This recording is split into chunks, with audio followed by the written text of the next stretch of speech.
Olá, bom dia! Seja muito bem-vindo ao Band Entrevista deste domingo. O programa começa agora.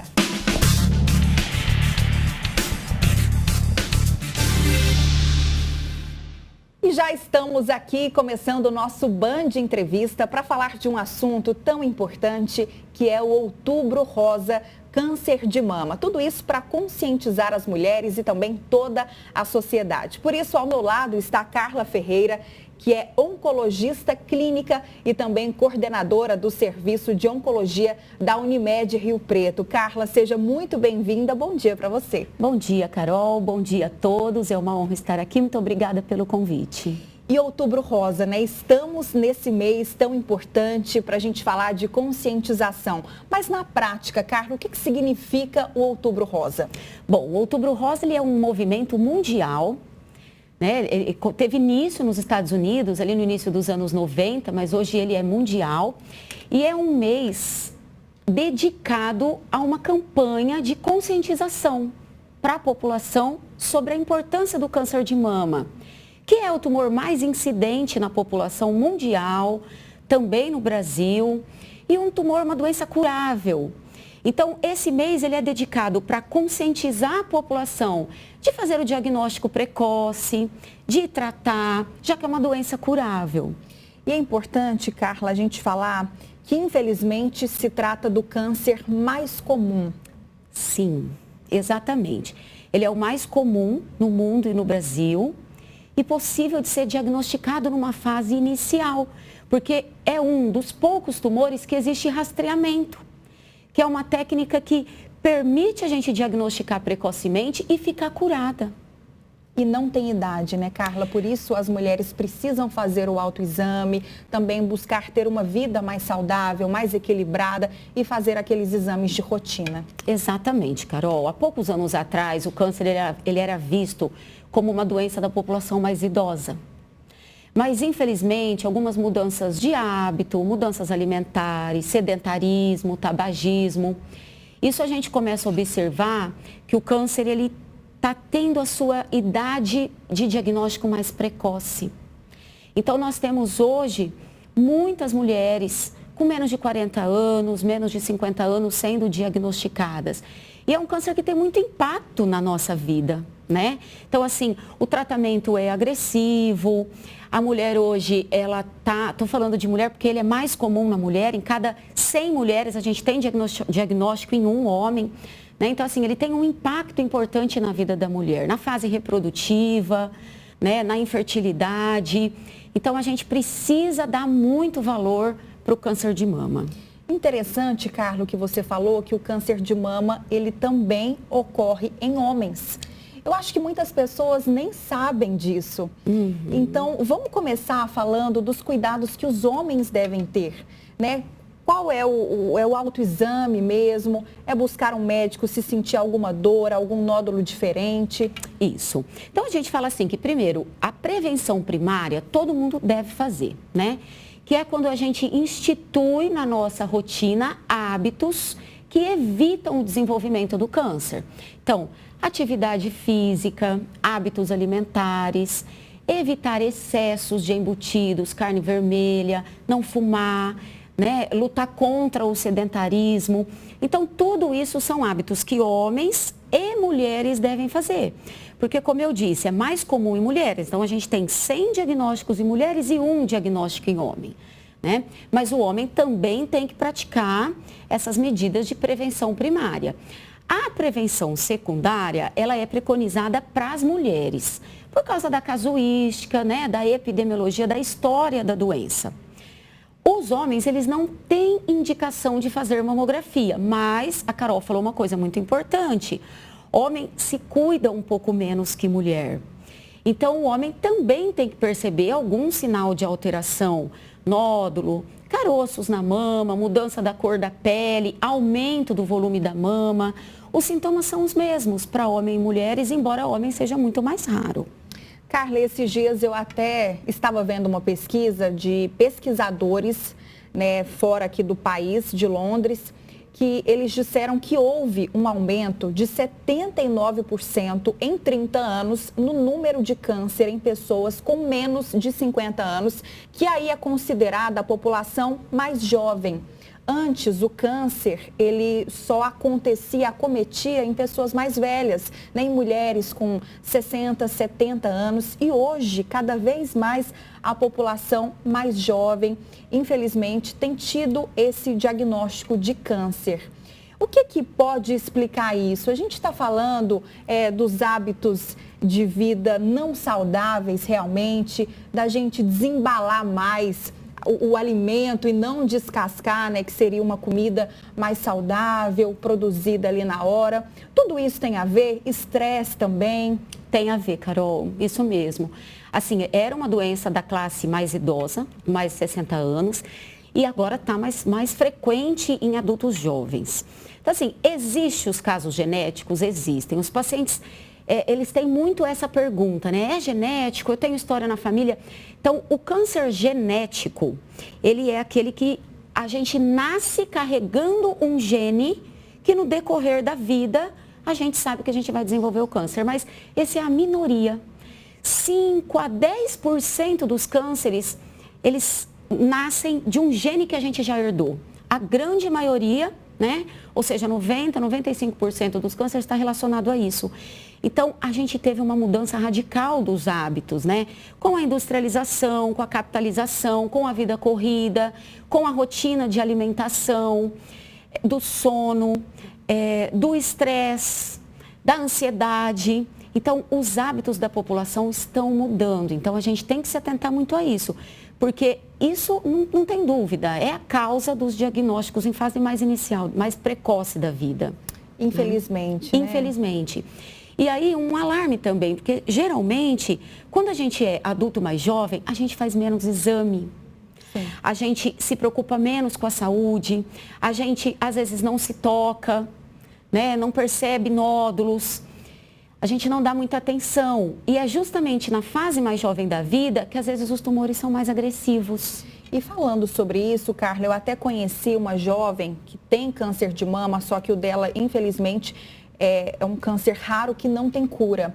Ela disse que sentiu um caroço na mama e que ele doía. E ela procurou a médica e falou que estava doendo, que queria fazer um exame mais profundo, até porque a família já tinha histórico familiar de câncer. E a médica disse para ela, olha, câncer não dói, fica tranquila. E infelizmente era. O que a gente pode falar sobre os sintomas, né? Se a pessoa estiver sentindo um caroço, um nódulo, ele doer, tem que procurar, ou às vezes nem dói, uma mudança de cor realmente. Isso mesmo. Então, assim, os principais sintomas que a gente tem que ficar atenta, né? É aparecimento de nódulo, independente de ser dolorido ou não. Na maioria das vezes, nódulo não dói, mas em algumas vezes, nódulo cancerígeno, mas algumas vezes ele vem acompanhado de processo inflamatório. Então, a gente não pode ficar atento com dói ou não dói. Teve alguma mudança no aspecto da mama, no tamanho, na simetria, na cor da pele, no calor, na temperatura da mama, qualquer nódulo que você notou, mama, axila, região de pescoço, aqui que a gente chama de fossas claviculares, secreção mamilar, qualquer dessas alterações, não cabe a gente, é muito difícil a gente, como paciente, entender. Não é? Eu tenho que fazer biópsia, eu não tenho, eu repito o exame agora. E agora, recentemente, saíram vários estudos, né? Saíram vários estudos também, falando às vezes 2 ou 3 meses de diferença no tempo do diagnóstico tem impacto na cura. Então, veja bem, às vezes por questão de alguns meses, a gente está deixando de ter uma doença curável, onde você vai, né, seguir sua vida, para às vezes uma doença incurável e ter que lidar o resto da vida com o tratamento. Carla, e qual seria a orientação então? Mulheres de qualquer idade devem todos os anos buscar fazer exames de rotina, né, o autoexame todos os meses. O que a gente deve seguir para evitar ou, se infelizmente acontecer, ter uma chance de cura maior?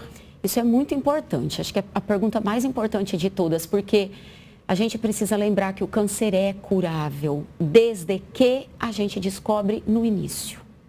Então, sinais, a recomendação. Entrou na fase púbere, na adolescência, né, que já tem os ciclos menstruais, toda mulher tem que se palpar. No banho, é super prático. Então, na hora do banho, faça o autoexame das mamas, passe a mão nas axilas, na região do pescoço. Isso já é muito importante. Então, esse autoexame, toda mulher que entrou na adolescência já deve fazer.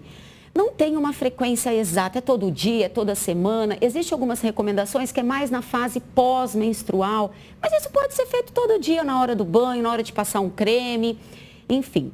E a segunda recomendação é, a partir dos 40 anos de idade, as mulheres devem começar a fazer a mamografia. Todos os anos?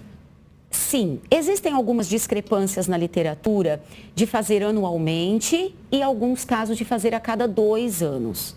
Existe uma discrepância também da gente interromper aos 69 anos e algumas literaturas recomendam a gente continuar. Essas nuances é um pouco individualizada. Tá? Então, assim, de uma maneira geral, a gente começa com 40 anos e a gente faz anual. Alguns casos de risco, história na família ou história pessoal de alguma outra comorbidade, que a gente fala é um outro problema de saúde, a gente pode iniciar antes. Alguns casos a gente até pode considerar a cada 2 anos, mas a grande maioria anual. Quem pede esse exame? Desculpa, só te... A ginecologista, mastologista, a oncologista, o seu clínico geral. Então, assim, independente, se você tiver assintomática, se você não tem sintoma nenhum, você tem que fazer o exame preventivo. E a pessoa consegue fazer no postinho? Sim, consegue. Muito importante, a mamografia, ela é de acesso a todos. Serviço público, serviço privado. Então, toda mulher tem o direito, o dever e a recomendação de fazer a mamografia anual. Perfeito, Carla.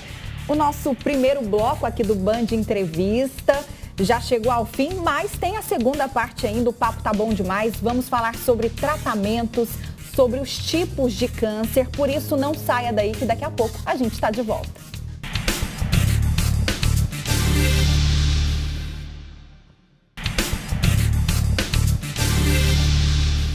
O Band Entrevista já está de volta. Estou aqui com a Carla Ferreira, que é oncologista clínica e também coordenadora do Serviço de Oncologia da Unimed Rio Preto, que está batendo um papo aqui com a gente, falando sobre Outubro Rosa, câncer de mama, a importância da prevenção. E agora a gente já começa a falar sobre os tipos, né, Carla? Que é muito importante a gente saber também. Sim, com certeza. Bom, então, assim, o câncer de mama não é todo igual, né?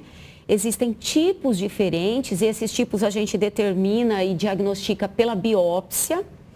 Então, a gente tem um grupo de câncer de mama menos agressivo, mais indolente, que a gente chama de tumores luminais, que são aqueles relacionados ao hormônio.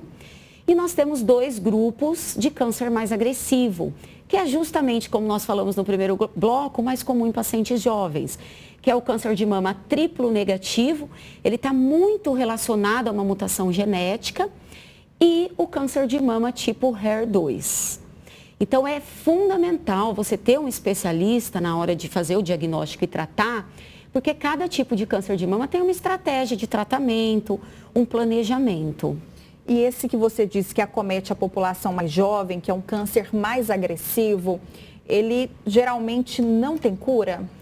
Isso. Por que a gente sabe que ele é mais agressivo? Porque a linhagem dele, ele cresce mais rápido, ele dobra de tamanho mais rápido e ele dá o que a gente chama de metástase mais rápido. O que é isso? Ele cai na corrente sanguínea, caminha pela corrente sanguínea e começa a se desenvolver em outras áreas do organismo. Pulmão, fígado, cérebro, ossos. Então, esse câncer triplo negativo e o HER2, ele é mais agressivo por isso. E quando a gente diagnostica em fase mais avançada é que ele não tem cura. A gente pode até controlar, colocar a doença em remissão, mas se a gente descobre a doença com metástase, a gente infelizmente não consegue abordar com o paciente esse conceito cura, e sim controle.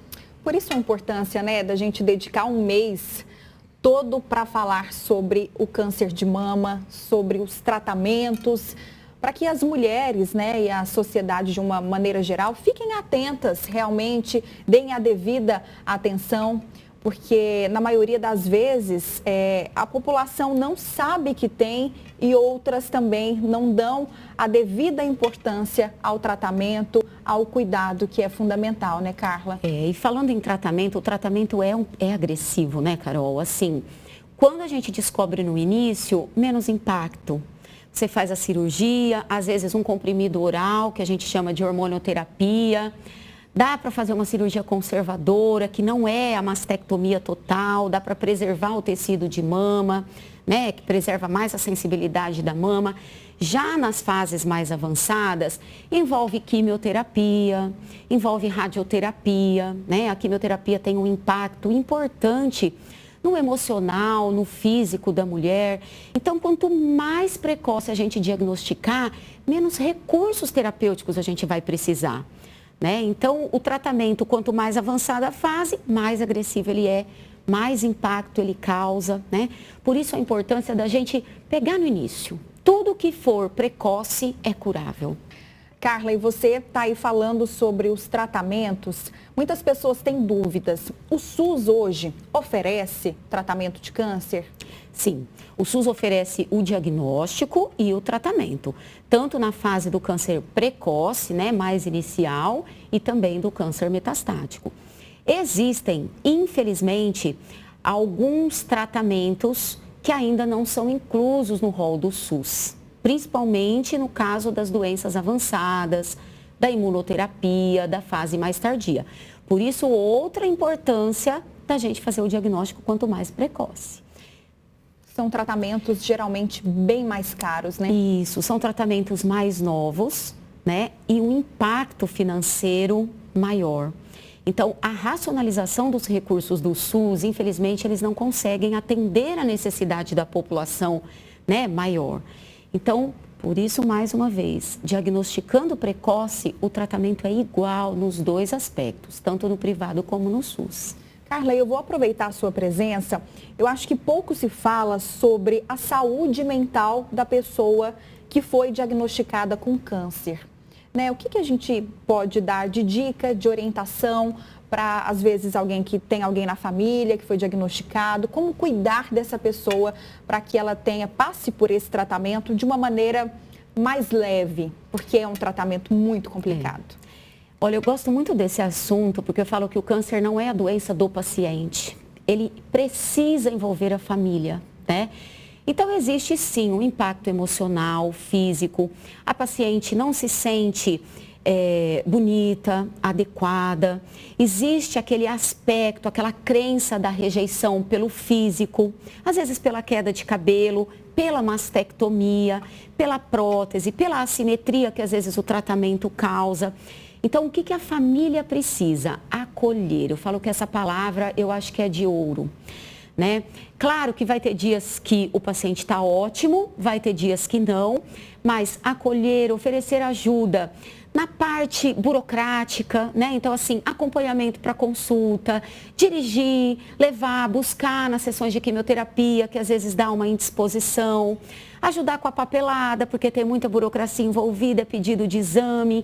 Então, eu vejo uma diferença muito grande naquela paciente que faz tudo sozinha e naquela paciente que tem a rede de apoio. Uma irmã, o irmão, os pais, o esposo, o cônjuge é fundamental durante o tratamento. Tá junto, abraçar, acolher, né? Não estou disposta aquele dia, tudo bem, não vamos sair, mas esse dia eu estou disposta. E assim, ouvir, né? Deixar, e é uma fase. Eu costumo falar, é uma fase que passa, então a gente tem que ter essa paciência e esse acolhimento. E eu acho que a pessoa, né, se ela tiver um pouco melhor, não tiver tão debilitada, ela tem que retomar aos poucos a vida, não deixar, né, tudo parado por conta do câncer, porque às vezes isso pode acabar piorando, debilitando ainda mais a situação. Mas aos poucos, fiz a quimioterapia hoje, é realmente muito difícil, mas amanhã eu estou melhor, vou sair, vou dar uma caminhada, vou passear com os meus filhos. Isso mesmo, Carol. A gente fala que paralelamente, eu falo muito isso para os pacientes, a vida paralela tem que continuar, né? Então, assim, a gente tem que continuar. E a mulher, nesse ponto, ela é multifuncional, né? Ela consegue driblar muito bem. Então, assim, ok, aquele dia eu não estou bem, mas é possível trabalhar durante o tratamento, só aproveitando esse gancho? Eu tenho pacientes psicólogas, dentistas, jornalistas. Então, assim, é legal você ter a tua vida paralela junto, manter a vida social, se olhar no espelho, lembrar que você não é só o físico, mas existe todo um contexto interno, né?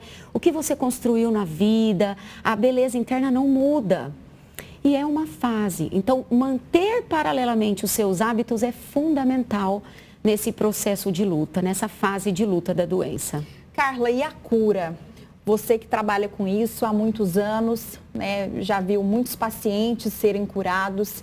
Como que é esse processo até se chegar à cura, até você dar essa notícia tão esperada, né, por muitos pacientes? Olha, é a fase mais gostosa do oncologista, porque assim, as primeiras consultas são mais difíceis, né? A gente fala de diagnóstico, prognóstico, efeito colateral, cirurgia, pós-operatório.